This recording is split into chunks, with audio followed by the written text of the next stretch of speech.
खडकाळ जमिनीत ड्रॅगनची सुवर्णक्रांती. अवघ्या 11 महिन्यात 1 हेक्टरमधून 15 टन उत्पादनाची शक्यता. निलंग्यातील तरुण शेतकरी रमेश सातपुते यांचा आधुनिक शेतीचा प्रेरणादायी प्रयोग. हवामानातील अनिश्चितता, दुष्काळ, पाण्याची टंचाई, पारंपरिक शेतीतील वाढता उत्पादन खर्च यामुळे अनेक शेतकरी आर्थिक अडचणीत सापडले असताना निलंगा तालुक्यातील केळगाव येथील तरुण शेतकरी रमेश सातपुते यांनी आधुनिक तंत्रज्ञानाचा आधार घेत ड्रॅगन फ्रूट या लागवडीचा यशस्वी प्रयोग उभारला आहे. 1 हेक्टर क्षेत्रात उभारलेल्या ड्रॅगन फ्रूट बागेतून अवघ्या 11 महिन्यात सुमारे 15 टन उत्पादन मिळवण्याची शक्यता निर्माण झाली असून त्यांच्या या प्रयोगाची परिसरात मोठी चर्चा आहे. निलंगा येथे व्यापार आणि उद्योग व्यवसाय करणारे रमेश सातपुते हे गेल्या 5 वर्षापासून शेतीत विविध प्रयोग करत आहेत. लहानपणापासूनच शेतीची आवड असल्याने व्यवसाय सांभाळताना त्यांनी शेतीची नाळ तुटू दिली नाही. बदलत्या हवामानामुळे पारंपरिक शेतीतील अनिश्चितता लक्षात ठेवून कमी पाण्यावर कमी मजुरीत आणि दीर्घकाळ उत्पादन देणाऱ्या ड्रॅगन फ्रूटची लागवड करण्याचा त्यांनी निर्णय घेतला. सुरुवातीला त्यांनी शेतात विहीर खोदली, मात्र विहिरीला हंगामीच पाणी उपलब्ध होत असल्याने दीर्घकालीन उपाय म्हणून 34 बाय 34 मीटर आकाराचे सुमारे 90 लाख लिटर पाणी साठवण क्षमता असलेले शेततळे उभारले. त्यानंतर 1 हेक्टर क्षेत्राची खोल नांगरट रोटावेटरने मशागत करून जमीन भुसभुशीत करण्यात आली. त्यानंतर 2 ओळीतील अंतर 10 फूट आणि 2 पोलातील अंतर 10 फूट ठेवून नियोजनबद्ध मार्किंग करण्यात आलं. 6 बाय 6 इंच जाडीचे 6 फूट उंचीचे सिमेंट पोल 1 फूट जमिनीत रोवण्यात आले. प्रत्येक पोलावर लोखंडी अँगलला बसवून 8 गेजच्या तारांच्या सहाय्यानं संपूर्ण बागेला मजबूत ट्रेलिस प्रणाली तयार करण्यात आली.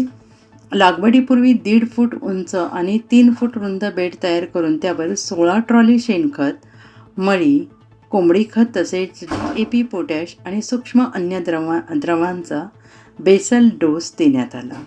त्यानंतर 2 ऑगस्ट 2025 रोजी पंढरपूर तालुक्यातील उमरी पागे येथील नर्सरीमधून प्रतिरोप 22 रुपये दराने सुमारे 9,000 ड्रॅगन फ्रूटची रोपे आणून 10 बाय 2 फूट अंतरावर लागवड करण्यात आली. प्रत्येक रोपाला आधार म्हणून वेळूचा बांबू देण्यात आला. लागवडीनंतर 15 दिवसांनी बुरशीनाशक आणि कीटकनाशकांची आळवणी करण्यात आली. त्यानंतर 19-19-19 या ह्युमिक ॲसिडचा वापर करण्यात आला. पुढील 3 महिन्यात 12-61, 13-40-13 आणि 19-19-19 या वॉटर सोल्युबल खतांचा आलटून पालटून वापर करण्यात आला. त्याचबरोबर सेंद्रिय खतांचाही नियमित वापर करण्यात आला. तणांचे नियंत्रण खुरपणीद्वारे करण्यात आले. रोपे 5 फूट उंच झाल्यानंतर बाजूच्या सर्व फुटी काढून मुख्य वेल तारांवर वाढवण्यात आला. मार्च, एप्रिल, मे महिन्यात उन्हामुळे झाडांना सनबर्न होऊ नये म्हणून संपूर्ण बागेला नेट लावण्यात आलं. दर 10 दिवसांनी ठिबक सिंचनाद्वारे 2 तास पाणी देण्यात आलं. बेडवर ऊसाच्या पाचटाचे आच्छादन करून जमिनीतील ओलावा टिकवून ठेवण्याचा प्रयत्न करण्यात आला.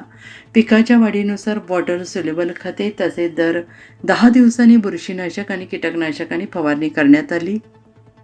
या सर्व शास्त्रोक्त व्यवस्थापनामुळे झाडांची वाढ अत्यंत चांगली झाली असून पानांची संख्या मोठ्या प्रमाणात वाढली आहे. त्यामुळे पहिल्याच वर्षी सुमारे 15 टन ड्रॅगन फ्रूट उत्पादन मिळण्याची शक्यता निर्माण झाली आहे. या प्रकल्पासाठी पोल, तार, लोखंडी अँगल, रोपे, सिंचन व्यवस्था, मजुरी आणि इतर साहित्य यावर मोठी गुंतवणूक झाली असली तरी हा खर्च एकदाच होणारा असून पुढील 20 ते 25 वर्षे या बागेतून सातत्यानं उत्पन्न मिळणार असल्याचा विश्वास रमेश सातपुते यांनी व्यक्त केला आहे. युवकांनी नोकरीच्या मागे धावण्याऐवजी आधुनिक तंत्रज्ञानाचा वापर करून शेतीकडे व्यवसाय म्हणून पाहिले पाहिजे. नियोजनबद्ध पद्धतीने कष्ट घेतले तर शेतीतही मोठा रोजगार आणि आर्थिक स्थैर्य निर्माण होऊ शकते असंही त्यांनी म्हटलं आहे.